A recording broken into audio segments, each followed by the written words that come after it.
நீங்கள் ஒரு வாரத்துக்கு முன்னால் நத்தம் போகலான்னு திண்டுக்கல் பேருந்தில் காரைக்குடி பேருந்து நிலையத்தில் ஏறி உட்கார்ந்தேன். புது பேருந்து உண்மை கொஞ்சம் கசக்கத்தான் செய்யும். ஆனால் உண்மையை நம்ம கேட்டுத்தான் வேறு வழி இல்லை. மருந்து சாப்பிட்டா தானே நோய் தீரும். மருந்து கசக்கும், குடிச்சா தான் தீரும். குழந்தை வலிக்குது, வயிற்ற வலிக்குது, புள்ள பிறக்கலாம், மருத்துவர் அறுத்து எடுக்கணுங்கிறாரு. அறுத்தா ஆபத்து தான், இருந்தாலும் வலியை தாங்கி அறுத்து தானே பிள்ளைய எடுக்கிறோம். அது மாதிரி உண்மை கசக்கத்தான் செய்யும், கேட்டுக்கோங்க. இப்போ பேருந்து, புதிய பேருந்து, இந்த மஞ்சள் வண்ணத்தில் வந்துருக்குல புது பேருந்து, ரொம்ப புத்தம் புது பேருந்து ஏறி உட்கார்ந்தே மருத்துவர் அந்த ஓட்டுநர் வண்டியை இயக்குனாரு, இயங்க மாட்டேங்குது.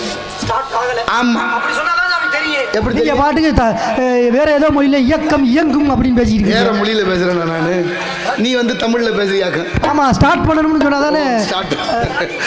அப்படி இயங்க முடியல, வண்டி இயங்க மாட்டேங்குது. ரொம்ப நேரம் போராடி பார்த்துட்டு ஐயா வண்டி போகாது, இறங்கி அந்த பேருந்துல ஏறுங்கன்ட்டாரு.